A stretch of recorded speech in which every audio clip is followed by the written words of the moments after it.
গতকাল আমরা দেখেছিলাম অ্যাডোব ইলাস্ট্রেটর আপডেটের পরে নতুন দুটো ফিচার্স, আর আজকে আমরা দেখব আরও নতুন দুটো ফিচার্স। গতকাল আমি আলোচনা করেছিলাম যে এর পরের দিন আমি আরও দুটো ফিচার্সের উপরে আলোচনা করব আর দেখাবো, ডেমনস্ট্রেট করব সেগুলো কী কী। তো আজকে সেই দিন, আসুন দেখে নেওয়া যাক আজকে আমরা কী কী নতুন দুটো ফিচার্স এক্সপ্লোর করি। আমরা এসে গেছি কম্পিউটার স্ক্রিনে।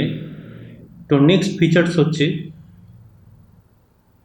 retain format when paste text between Illustrator and InDesign। তো ইনডিজাইনটাও খোলা রয়েছে, একটা নতুন ডকুমেন্ট নিয়ে নিচ্ছি।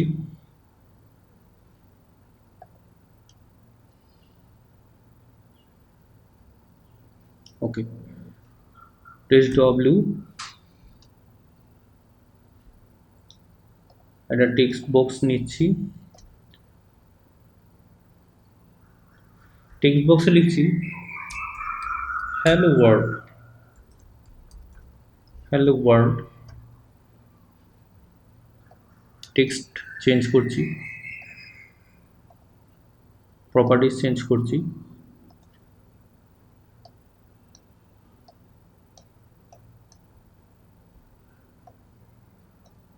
ওকে, টেক্সটে এটার প্রপার্টিজ, ওয়ার্ডের প্রপার্টিজ চেঞ্জ করছি, মিডিয়াম করলাম। ওয়ার্ডের টেক্সটের কালার চেঞ্জ করছি। ওয়েল, এটা এসেছে আমাদের আউটপুট। মোটামুটি এখন দেখে নিন টেক্সটের প্রপার্টিজ।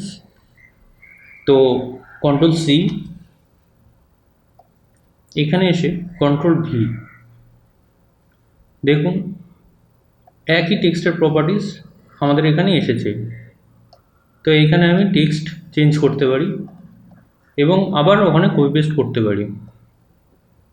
এইটা হচ্ছে আমাদের ফার্স্ট ফিচার্স এসেছে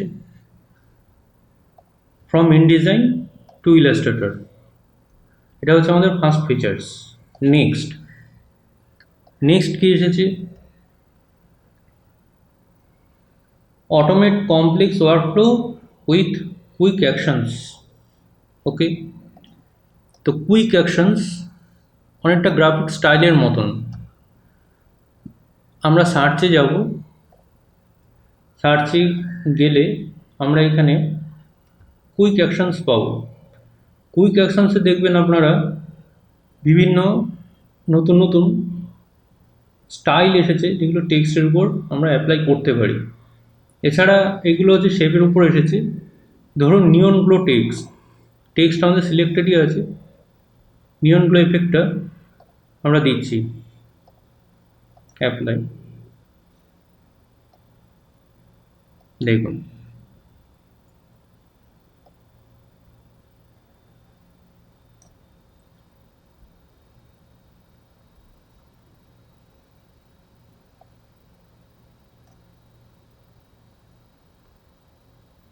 ওকে, তো নিয়ন গ্লো এফেক্টটা এসে গেছে। তো আমরা যদি এখন এর প্রপার্টিসে যাই, দেখুন এখানে অটোমেটেড আমাদের এফেক্টগুলো চলে এসেছে। এখান থেকে আপনারা চাইলে কালার চেঞ্জ করতে পারেন।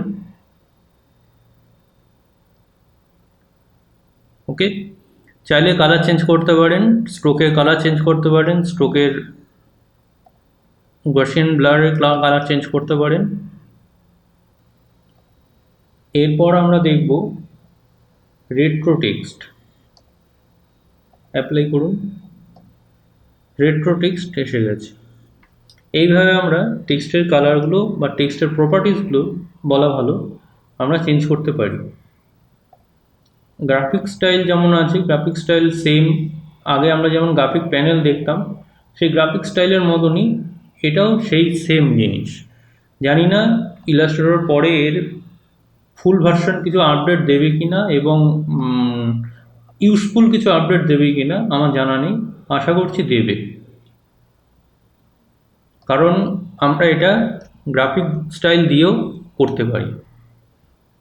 আমাদের পিএনজি নিয়ে কাজ করাতে আগে বেশ অসুবিধায় পড়তাম আমরা, কারণ কোথাও আমরা ফাইল দিতে গেলে, কোনো ক্লায়েন্টকে আমরা ফাইল দিতে গেলে সেখানে পিএনজি ফাইলগুলো আমাদের অ্যাটাচ করতে হতো, না হলে দেখাতো replace or update your file. Okay, তো এখন আর সেটা দেখাবে না। দেখিয়ে দিচ্ছি কেমন করে। এই তিনটে আমি এক্সাম্পল হিসাবে তিনটে ফাইল নিলাম, তিনটে ফাইলের মধ্যে জেপিজি পিএনজি সবই আছে, এই তিনটে ফাইল নিলাম। এবারে আমরা দেখব লিঙ্কড যে ফাইলটা, লিঙ্কস। লিঙ্কস আপনারা কী করে পাবেন? Windows links. এই লিঙ্কসের মধ্যে গেলে এই লিঙ্কস ট্যাবটা পাচ্ছেন। লিঙ্কসের মধ্যে দেখুন প্রত্যেকটা লিঙ্কড আছে।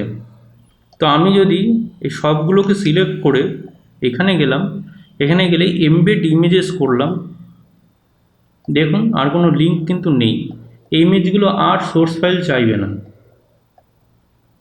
আর এছাড়াও আমি এইগুলো নিয়ে আরও ফাস্টার কাজ করতে পারবো। এবার এই ইমেজেসগুলো নিয়ে আমি আর লোডিংয়ের উপর নির্ভর করে থাকবো না, আমার কাজটা খুব ফাস্ট হয়ে যাবে এবং আমি মুভ করতেও অতটা র্যামের অতটা প্রয়োজন হবে না।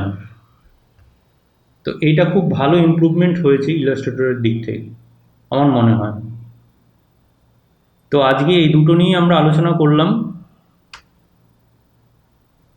নেক্সট আমরা আসব ইলাস্ট্রেটরের উপর বেসিক টিউটোরিয়াল ভিডিও নিয়ে।